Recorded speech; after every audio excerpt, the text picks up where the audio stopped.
नमस्कार दोस्तों, मैं किंजल चौधरी स्वागत करता हूं आप सभी का पाथ फाइंडर पर। तो दोस्तों, आप लोगों ने एक टर्म सुना होगा, गट फीलिंग। कुछ पेट से फीलिंग आ रही है। क्यों कैसा कहते हैं, आपने कभी सोचा है? क्योंकि दोस्तों, आज से 150 साल से हमें एक बात मालूम है कि पेट में, यानी कि जो गट वाले रीजन में है, पेट कहना गलत होगा, तो जो इंटेस्टाइन वाला इलाका है दोस्तों, ईसोफेगस से लेकर रादर एनस तक, ये जो पूरा हिस्सा एक्सटेंड हो रहा है यहां से लेके यहां तक, यहां पर बहुत ज्यादा डेंसिटी में न्यूरल सेल्स पाए जाते हैं। यानी कि जो नर्वस सिस्टम के भाग होते हैं वो वाले सेल्स यहां पर पाए जाते हैं, और इसी वजह से इसको शरीर का दूसरा ब्रेन भी कहा जाता है।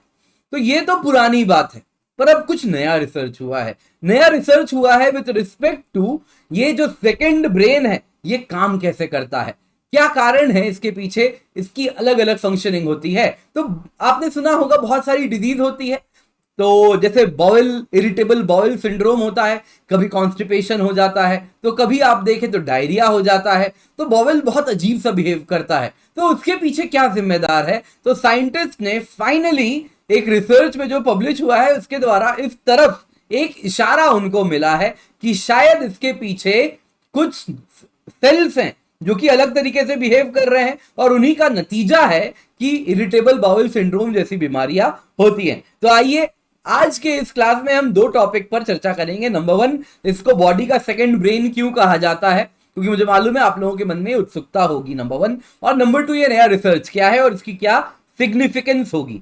तो आइए इस पर चर्चा करते हैं। तो दोस्तों, आप सभी का पाथ फाइंडर पर स्वागत है, और आप मुझसे मेरे टेलीग्राम चैनल पर जुड़ सकते हैं, जहां पर लेक्चर के बाद आपको पीडीएफ अपडेट्स मिल जाएंगे। साथ ही साथ नीचे दी गई मेरी अकेडमी प्रोफाइल है, वहां पर आप मुझे फॉलो कर सकते हैं। डिस्क्रिप्शन बॉक्स में एक लिंक है, तो आप उसको फिल करें, और आपके मन में जो भी सवाल है उसको जरूर मैं दूर करने की प्रयास करूंगा। तो दोस्तों, न्यूज में क्या है? न्यूज में है एक surprising discovery about human guts enteric nervous system. तो दोस्तों, एंटेरिक नर्वस सिस्टम जब हम कहते हैं तो ये पेरिफेरल नर्वस सिस्टम का हिस्सा है। तो दोस्तों, हमारा जो नर्वस सिस्टम है उसको दो भाग में तोड़ा जाता है। एक होता है सेंट्रल नर्वस सिस्टम, ये हो गया ब्रेन और स्पाइनल कॉर्ड वाला हिस्सा। बाकी होता है पेरिफेरल नर्वस सिस्टम, ये क्या हो गया? तो बाकी के हिस्से जो नर्व स्पाइनल कॉर्ड से निकल रहे हैं, peripheral nerves, sensory neurons, motor neurons, ये सारे हो गए पेरिफेरल नर्वस सिस्टम।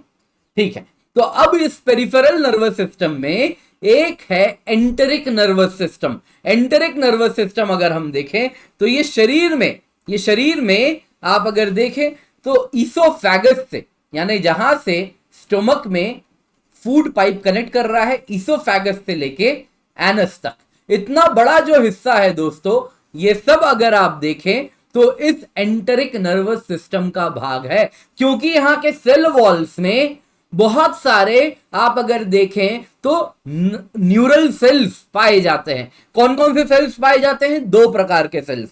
एक होता है दोस्तों न्यूरॉन, दूसरा होता है ग्लियल सेल। तो ये दो प्रकार के सेल पाए जाते हैं, neural cells and glial cells. तो कुछ जो नई डिस्कवरी हुई है with respect to glial cells हुई है। तो दोस्तों, न्यूरल सेल्स तो आप जानते हैं, न्यूरॉन्स तो आप जानते हैं क्या होता है। न्यूरॉन्स अगर आप देखें तो वो इंफॉर्मेशन रिले करता है, जो भी सिग्नल है उसको रिले करता है अगले पार्ट तक जोड़ के, जहां भी जो सिग्नल भेजना है वो सिग्नल वो कंडक्ट करता है। लेकिन साथ में और एक नर्वस सिस्टम में ही और एक सेल्स होते हैं, उनको कहते हैं ग्लियल सेल्स। ये ग्लियल सेल्स अगर हम देखें दोस्तों तो कुछ इस प्रकार से श्वान सेल्स, ओलिगोडेंड्रोसाइट, अलग अलग प्रकार के माइक्रोलीजियल सेल, एस्ट्रोसाइट, ये सब बहुत सारे ग्लियल सेल्स हैं। तो इनका क्या पर्पस है? अभी तो यही लगता था साइंटिस्ट को, इनका मुख्य पर्पस होता है कि जो न्यूरॉन्स हैं उसको नरिश करना, उसको प्रोटेक्ट करना। तो ये सारा काम करते होंगे। आपने सुना होगा ब्रेन में ग्रे मैटर, व्हाइट मैटर, तो ग्रे मैटर बहुत ज्यादा है, तो ग्रे मैटर मतलब न्यूरॉन्स को कहते हैं। कितना न्यूरॉन है वो होता है उसका ग्रे मैटर। और वैसे ही होता है एक व्हाइट मैटर, व्हाइट मैटर होता है कितने ग्लियल सेल्स हैं, तो व्हाइट मैटर का ही हिस्सा है ग्लियल सेल्स। तो अगर आप देखें तो ग्लियल सेल्स अगर आप देखें तो सेंट्रल नर्वस सिस्टम में अलग प्रकार के होते हैं, पेरिफेरल नर्वस सिस्टम में अलग प्रकार के होते हैं। सेंट्रल नर्वस सिस्टम में अगर आप देखें तो एस्ट्रोसाइट, माइक्रोग्लिया, ये सारे प्रकार के ग्लियल सेल्स मिलेंगे। वहीं पेरिफेरल नर्वस सिस्टम में सैटेलाइट सेल्स, श्वान सेल्स नाम के आपको पेरिफेरल नर्वस सिस्टम में ग्लियल सेल्स मिलते हैं। तो अब आइए हम देखते हैं इस रिसर्च के बारे में। उससे पहले हम जानेंगे कि क्यों गट को सेकंड ब्रेन कहा जाता है। तो दोस्तों ये जो डिस्कवरी हुई है, ये जो रिसर्च है, ये मिशिगन स्टेट यूनिवर्सिटी के द्वारा ये रिसर्च हुआ है और उसने बताया है कि कैसे एंटेरिक नर्वस सिस्टम वर्क करता है, फंक्शन करता है, उस तरफ उसने कुछ नई खोज की है। तो अगर हम गट को देखें तो ये किसका भाग है? पेरिफेरल नर्वस सिस्टम, और इसको क्या कहते हैं? Enteric nervous system.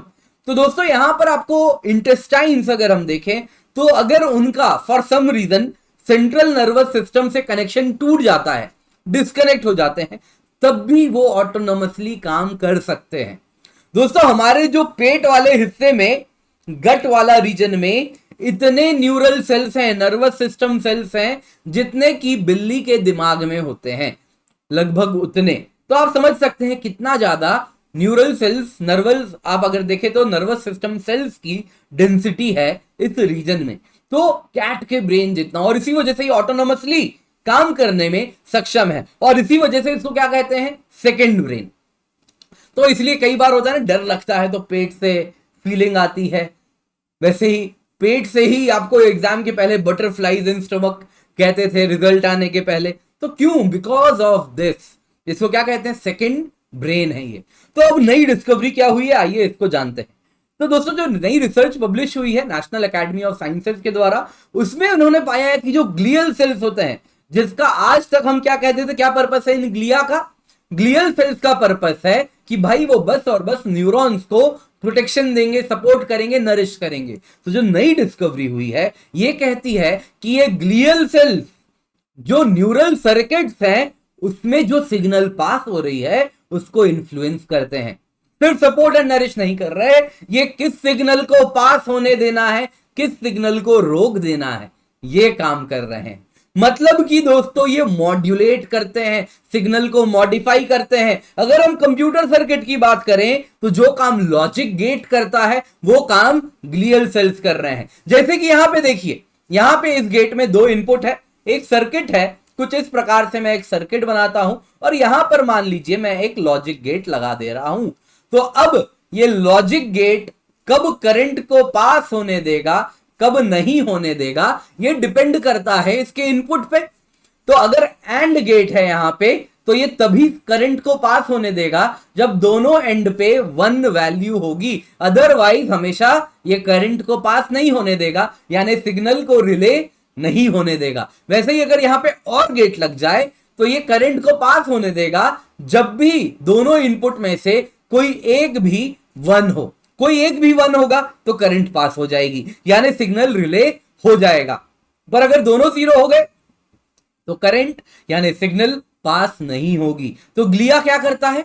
तो शरीर में जो गट में ग्लिया है वो कुछ ऐसा ही काम कर रहा है, वो इन्हीं लॉजिक गेट्स का काम कर रहा है। वो एंश्योर करता है कि कौन सी सिग्नल को पास होने देना है, कौन से सिग्नल को रोक देना है। तो यही नई डिस्कवरी हुई है, यानी ग्लियल सेल्स का काम सिर्फ और सिर्फ सपोर्ट एंड नरिश करना नहीं है, इस करंट को भी पास करवाना, यानी कौन से सिग्नल को अलाउ करना, कौन से सिग्नल को रोकना, इसका काम है। दोस्तों सिग्निफिकेंस क्या है इस डिस्कवरी की? इस डिस्कवरी से दोस्तों आने वाले दिनों में हम गट रिलेटेड डिजीज को बेहतर समझ पाएंगे। जैसे इरिटेबल बाउल सिंड्रोम है, जैसा मैंने आपको बताया, अचानक से कॉन्स्टिपेशन, फिर कभी आप देखें तो डायरिया हो जाता है, लूज मोशन हो जाते हैं, तो गट बहुत इरिस्पॉन्सिबल बिहेव करने लगता है। तो अब साइंटिस्ट समझ पाएंगे कि कौन से ग्लियल सेल्स हैं जो इस प्रकार के सिग्नल दे रहे हैं और इस प्रकार से गट इतना इरिस्पॉन्सिबल बिहेवियर कर रहा है।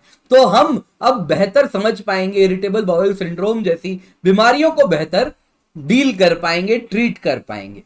तो दोस्तों आज की क्लास पसंद आई हो तो लाइक करें, अपने दोस्तों के साथ शेयर करें, पाथफाइंडर चैनल को सब्सक्राइब करें, अनअकैडमी जब भी आए यूज कोड KC10, क्योंकि जब आप ये कोड यूज करेंगे तो आपको 15% ऑफ नहीं मिलेगा, आपको best mentorship, hand holding and best notes मिलेंगे, और जो गाइडेंस है वो सारे subjects of GS, SA, geography optional को कवर करती है। दोस्तों आपको बताना चाहूंगा आने वाले दिनों में यानी कल से एक ज्योग्राफी का फ्री स्पेशल क्लास में बैच स्टार्ट होने वाला है।